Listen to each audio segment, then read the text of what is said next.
This is the real reason apple cider vinegar seems to help with weight loss, and why the biggest so-called miracle study behind it ended up being retracted. Over the next 20 minutes, I will walk through the mechanisms, the human trials, the controversy, and what the science actually says about ACV. Let's get into it. Section 1 on what apple cider vinegar actually is. Apple cider vinegar, or ACV, starts as simple apple juice that goes through 2 rounds of fermentation, and by the end of that process, you are left with a liquid that contains around 5% acetic acid, mostly water, and barely any calories, protein, or fat. Section 2. The real mechanisms behind ACV and weight apple cider vinegar does not literally melt fat, and it does not directly burn calories the way exercise does, but it does influence hunger signals and blood sugar responses in ways that may support weight control in a modest but measurable way. Researchers usually group these ideas into 3 main mechanisms, and that is where the real explanation begins. One of the first controlled trials that really got attention came out in 2005, when a team gave people vinegar along with a simple bread meal and found that their blood sugar and insulin responses dropped while their reported fullness increased in a dose-dependent fashion. Later reviews of acetic acid, which is the active component in vinegar, pointed in the same direction and described how it can reduce voluntary food intake by helping people feel satisfied sooner, rather than chasing more food shortly after a meal. Weight loss always comes back to energy intake, so a tool that nudges you toward eating a little less without feeling punished can matter over time, and that is where this satiety effect becomes relevant rather than just an interesting lab finding. Several studies from 1998, 2007, and 2010 looked at how vinegar, or ACV,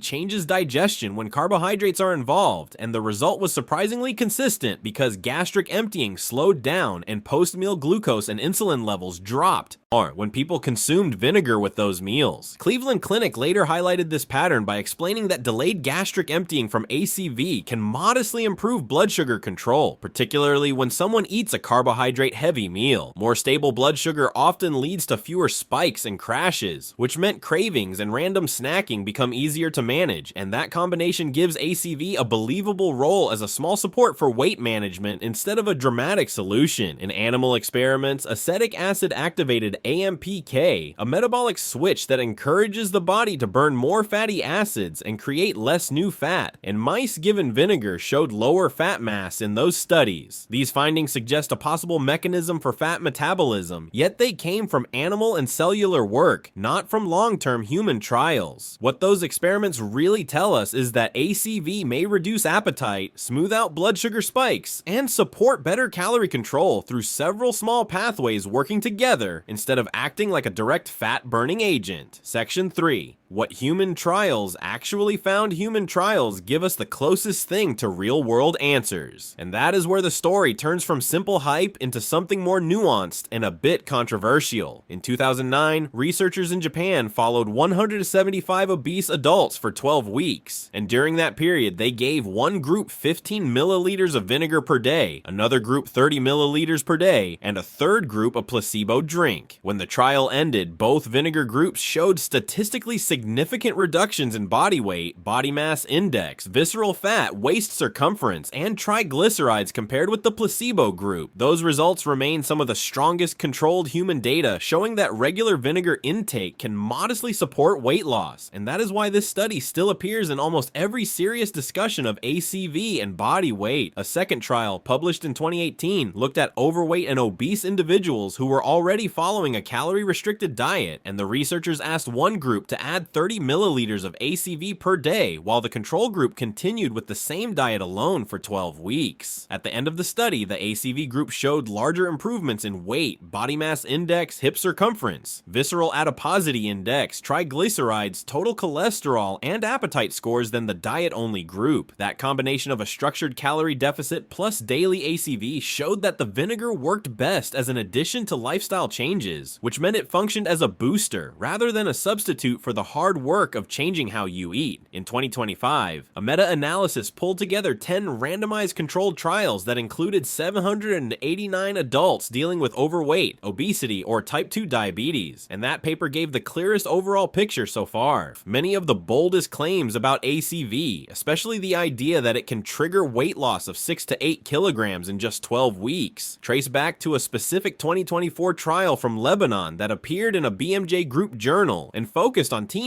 and young adults. That paper described dramatic weight changes from small daily amounts of ACV and quickly spread through media, social networks, and weight loss content online. Everything changed in 2025 when BMJ retracted the study after raising serious concerns about the statistical analysis, the fact that key data could not be reproduced, and the way those results looked implausible when compared with every other ACV trial on record. Their investigation also pointed to methodological problems that the researchers could not resolve, and the journal then publicly instructed journalists and creators not to use that study as evidence. Those retraction details mean that the loudest ACV melts fat narrative came from a paper that no longer counts as valid science, even though its claims still echo across the internet.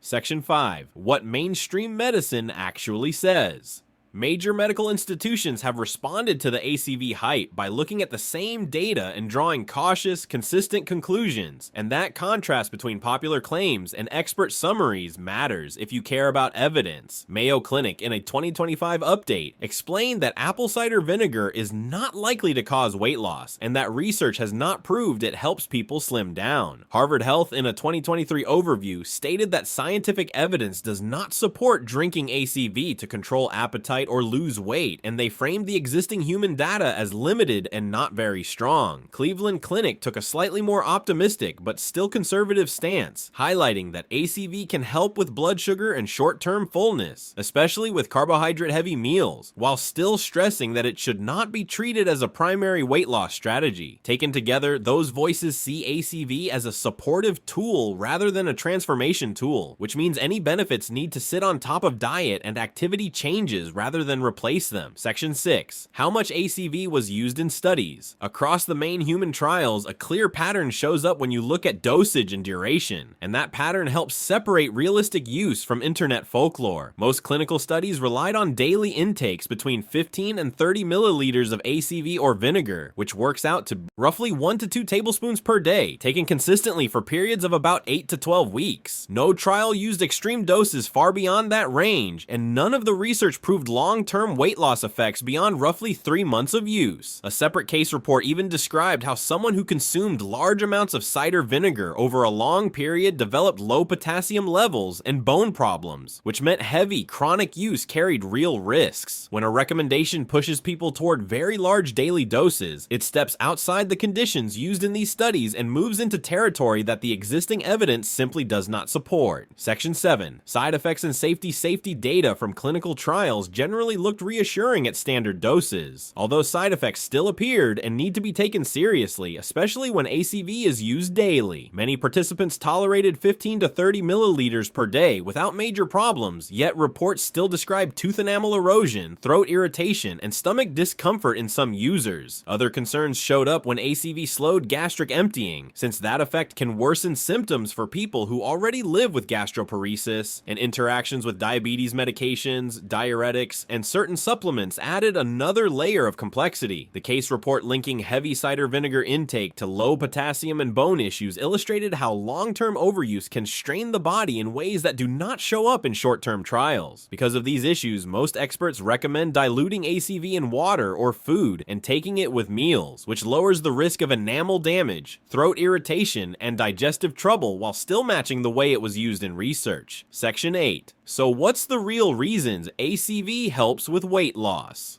All of the research points away from detox stories and metabolism hacks and toward a quieter explanation grounded in physiology and behavior. ACV can help some people naturally eat fewer calories by increasing feelings of fullness, and the same acetic acid that does this also helps smooth blood sugar spikes after carbohydrate-heavy meals. When daily ACV use sits alongside a calorie-controlled diet, studies show that metabolic markers such as triglycerides, total cholesterol, and measures of body composition improve more than with diet alone, and weight changes shift a little further in the right direction. The real picture is that ACV offers mild physiological support, which sits on top of the basic rules of energy balance rather than rewriting them. Not magic, not a shortcut, just an extra nudge that works with the habits you already change. Section 9. Where ACV actually fits into a weight loss strategy.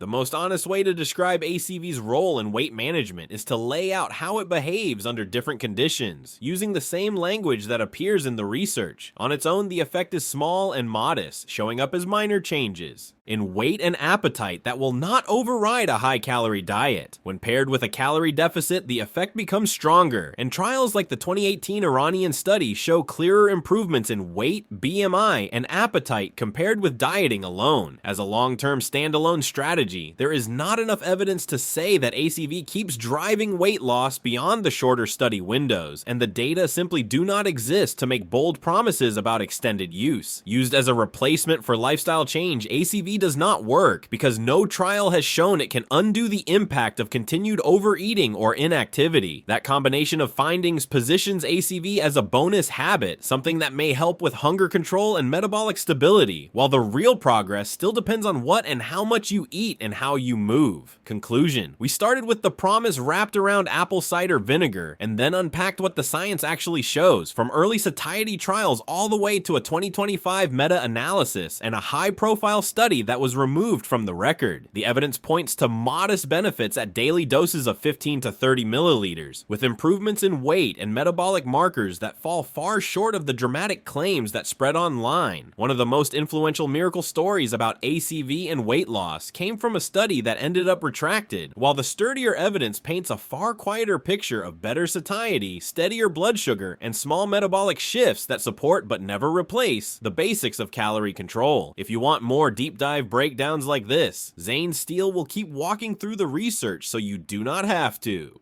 Thanks for watching, and stay sharp.